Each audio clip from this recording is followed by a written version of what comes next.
Good morning and जय हिंद बच्चों मैं अजय कुमार वाराणसी उत्तर प्रदेश से आपके अपने चैनल नव शिक्षण पर स्वागत करता हूं। मुझे उम्मीद है बच्चों आपकी तैयारी एकदम ज़बरदस्त चल रही होगी।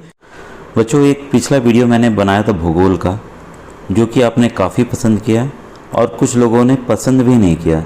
उसके पीछे कारण ये था कि उसमें क्वेश्चंस आपको नहीं दिख रहे थे। मैं क्वेश्चंस पढ़ रहा था और आंसर्स आपको लिख के बता रहा था।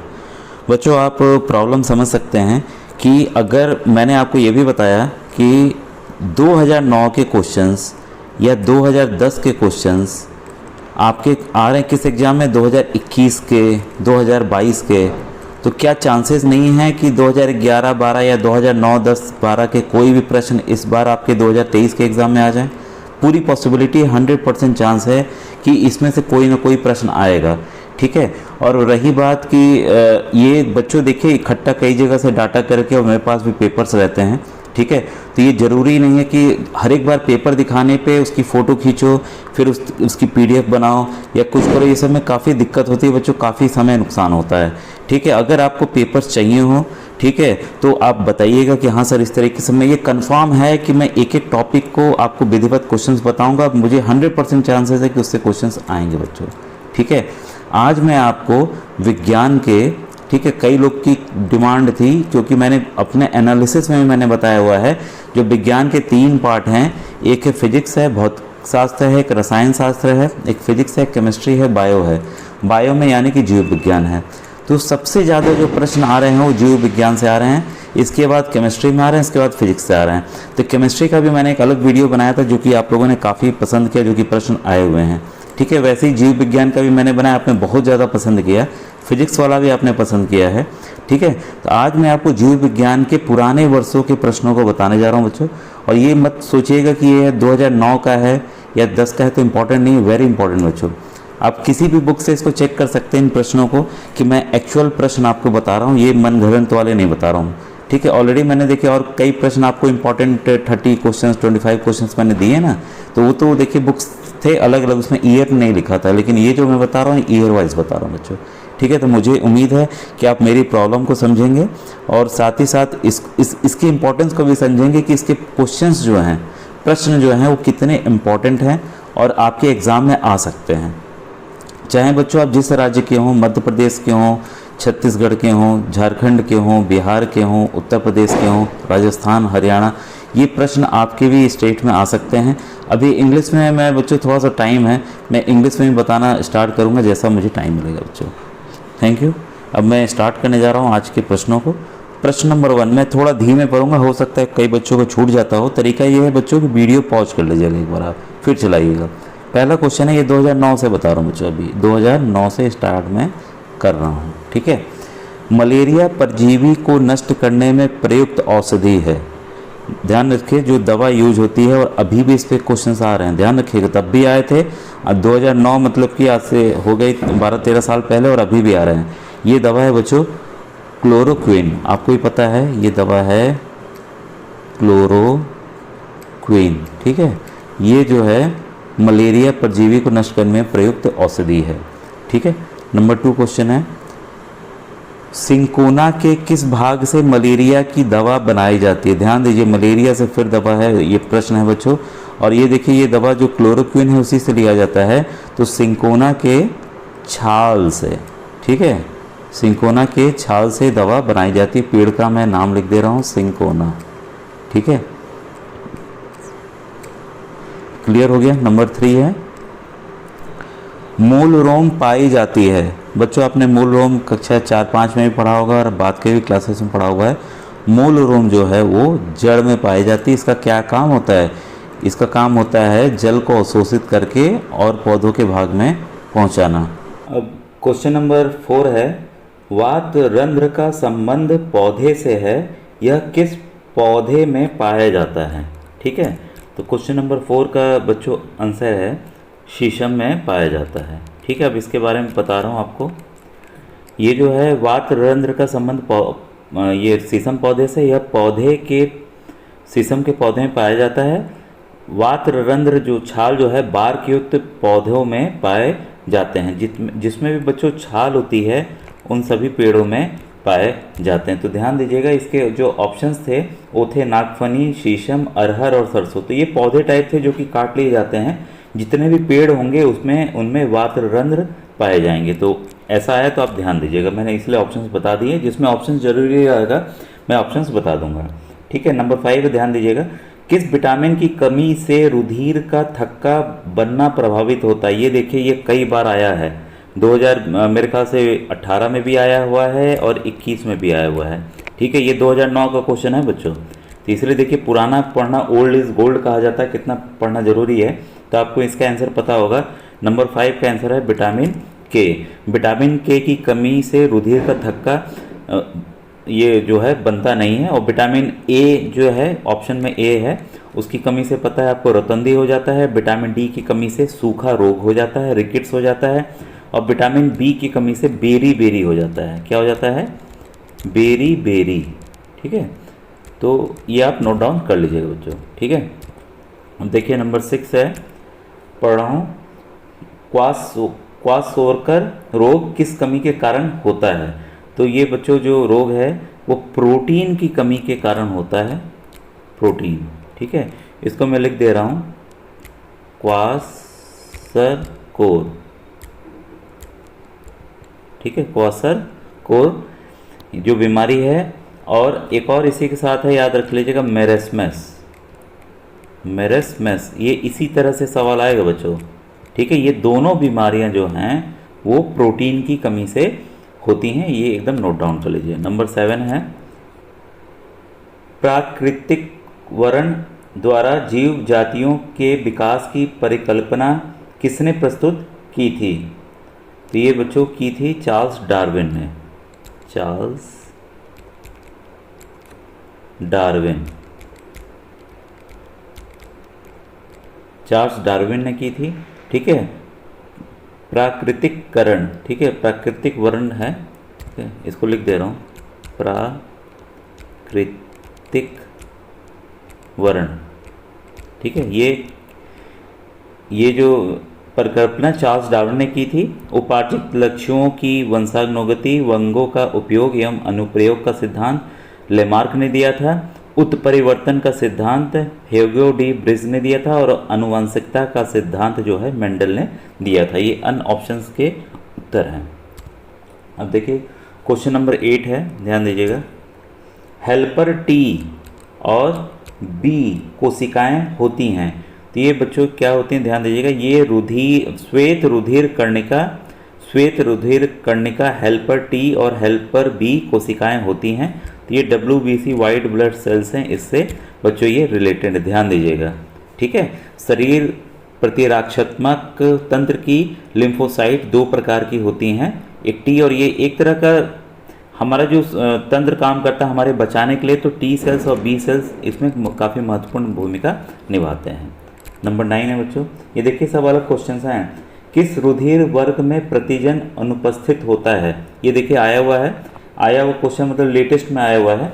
ये इसका है बच्चों ओ रुधिर वर्ग में ए एवं बी दोनों एंटीजन अनुपस्थित रहते हैं, मतलब होते ही नहीं है। इसमें एंटीजन जो हैं इसमें कोई भी ओ में नहीं होता है। ठीक है, और जबकि ए और बी दोनों तरह की एंटीबॉडी उपस्थित रहती हैं। लेकिन देखिए एंटीजन नहीं है, ए और बी एंटीजन नहीं है, लेकिन ए और बी एंटीबॉडी है जो कि बीमारियों से रक्षा करती है। ठीक है बच्चों, इसको आपने नोट डाउन कर लिया होगा। नंबर 10 है, रोहू का संबंध। रोहू, तो आपको पता है रोहू क्या है। रोहू जो है एक प्रकार की मछली है, तो नीली क्रांति से इसका संबंध है। ठीक है, क्योंकि प्रश्न में जो दिया हुआ है नीली, सभी क्रांति, पीली क्रांति, हरी क्रांति, सब तरह की क्रांतियाँ दी हुई हैं, तो नीली क्रांति से संबंध है, क्योंकि रोहू एक मछली है, मछली पालन में इसका उपयोग किया जाता है। ठीक है, और वैसे ही आपको बताते चलें, रजत क्रांति का संबंध अंडा उत्पादन से है, हरित क्रांति का संबंध कृषि से है, और श्वेत क्रांति का संबंध दुग्ध उत्पादन से है। तो ये काफ़ी बार मैंने बताया हुआ है, बस आपको रिवाइज एक बार करा दे रहा हूँ। संकटग्रस्त जाति है, ऑप्शंस बता रहा हूँ, हिरन, खरगोश, ऊंट और भेड़। तो इसमें बच्चों जो ऊंट है, ध्यान दीजिएगा, ये संकटग्रस्त प्रजाति है। नंबर 12 है, कीट भक्षी पौधा है? अमरबेल, बांदा, यूटिकुलेरिया या लाजवंती? तो बच्चों 12th का आंसर है यूटिकुलेरिया। इसको मैं लिख दे रहा हूँ, यूट्रिकुलेरिया।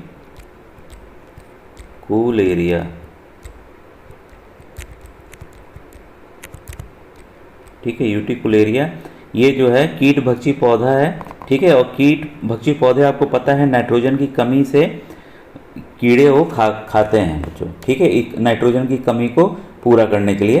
ठीक है, लेकिन प्रकाश संश्लेषण के द्वारा अपना खाना स्वयं बनाते हैं, अर्थात वह स्वपोषी होते हैं। तो ये ध्यान रखिएगा, जो कीट भक्षी पौधे हैं वह स्वपोषी भी होते हैं, खुद से खाना खुद का बनाते हैं, केवल नाइट्रोजन की कमी के लिए वो कीड़ों को खाते हैं। ठीक है, तो अंदर और भी कई बार प्रश्न बदल के भी आ सकता है, इसलिए मैं बता रहा हूँ। अब देखिए क्वेश्चन नंबर 13 है, हर्पीज रोग का संक्रमण किससे होता है? हर्पीज ये बीमारी का नाम है बच्चों। इसका संक्रमण किससे होता है? जीवाणु से, विषाणु से, कवक से कि निमेटोडस से? तो 13 का आंसर है बच्चों विषाणु से। ठीक है, इस रोग में होता है क्या, ध्यान दीजिएगा, आधा चेहरा आधा सीना एवं जन्नांग में छोटे छोटे दाने निकल आते हैं और जिनमें तेज जलन और खुजली होती है। तो इस बीमारी में के बारे में आपको पता चला। अब बच्चों देखिए, मैं 2010 के प्रश्नों को बताने जा रहा हूं। तो कुल देखिए 13 प्रश्न आए थे 2009 से। ठीक है, तो प्रश्नों की संख्या बच्चों ठीक ठाक रहती है, ध्यान दीजिएगा, इसमें कोई भी कमी नहीं है। ठीक है, तो इसमें आपका 2010 का है 14वां प्रश्न है आज के वीडियो का। ये है विटामिन बी कॉम्प्लेक्स का सर्वोत्तम स्रोत है। विटामिन बी का सर्वोत्तम स्रोत क्या है? ऑप्शन सुन लीजिए, नींबू, अंकुरित बीज, यकृत या चर्बी? तो बच्चों यकृत जो है, लीवर जो है, वो विटामिन बी का सर्वोत्तम स्रोत है। लीवर, LIVER, या हिंदी में आपको कहेंगे यकृत। ठीक है, अब देखिए 15 है आपका, प्राकृतिक चयनवाद सिद्धांत देन है। ठीक है, अभी इसी तरह का प्रश्न आया था, तो ये भी डार्विन है बच्चों, उसको दूसरे ढंग से पढ़ा गया था। ठीक है, तो ये चार्ल्स डार्विन ही है। एक प्राकृतिक वर्ण जो आया था वही चीज़ यहाँ पे भी है। प्राकृतिक चयनवाद का सिद्धांत डार्विन की देन है, तो आप लोग लिख लीजिएगा प्राकृतिक चयनवाद। ठीक है, चार्ल्स डार्विन। अब है क्वेश्चन नंबर 16 आपके सामने पढ़ने जा रहा हूँ मैं। कोशिका में अतिरिक्त ऊर्जा का संचयन होता है।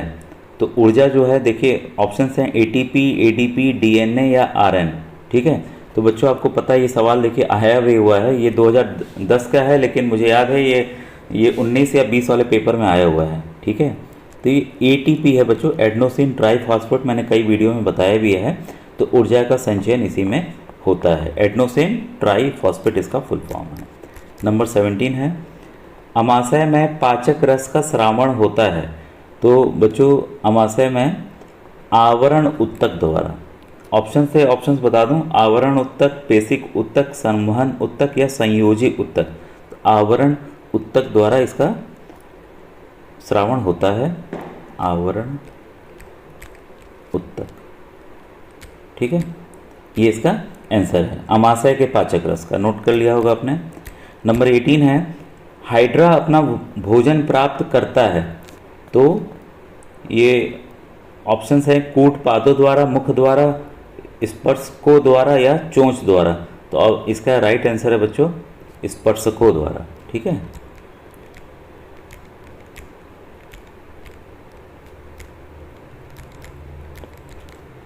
क्वेश्चन नंबर 19,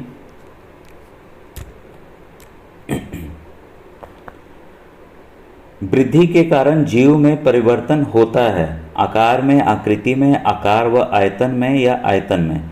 तो बच्चों कई लोग इसमें कंफ्यूज भी हो जाएंगे, हो सकता है पहला लगा दें दूसरा लगा दें।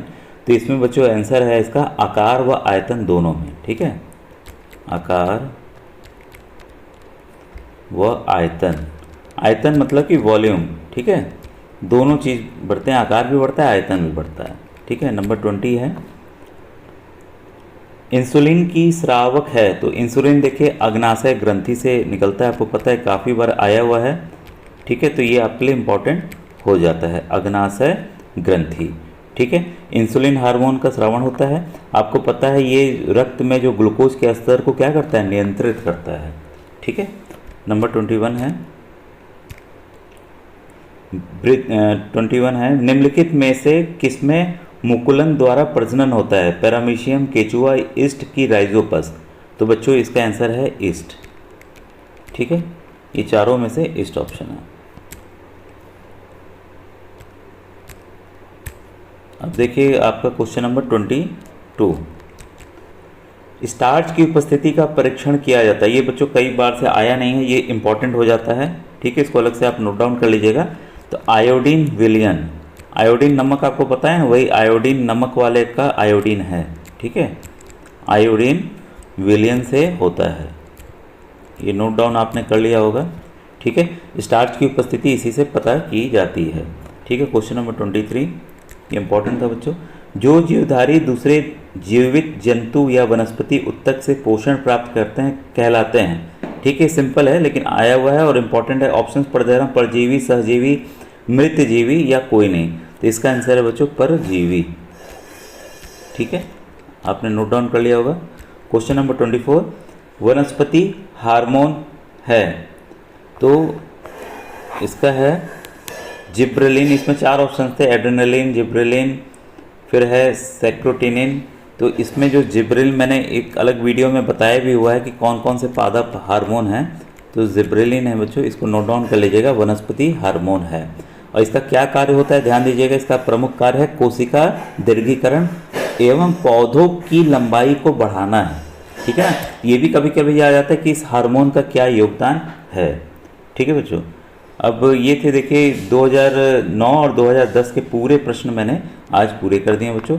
इसके आगे के प्रश्नों को मैं अवश्य बताऊंगा जीव विज्ञान के, अगर आप कमेंट में लिखेंगे हाँ इसकी अगर ज़रूरत है, ठीक है बच्चों। बहुत ढेर सारे प्रश्न हैं, अगर आप, मुझे उम्मीद है अगर आप इसको अभ्यास कर लेते हैं, प्रैक्टिस कर लेते हैं, तो कोई भी क्वेश्चन ऐसा नहीं होगा जो आपको आता ना रहे, ठीक है। आपको पूरे प्रश्न आ जाएंगे, मुझे पूरी उम्मीद है बच्चों। आपका 100% उत्तर आपके सही होंगे। थैंक यू बच्चों, थैंक यू वेरी मच।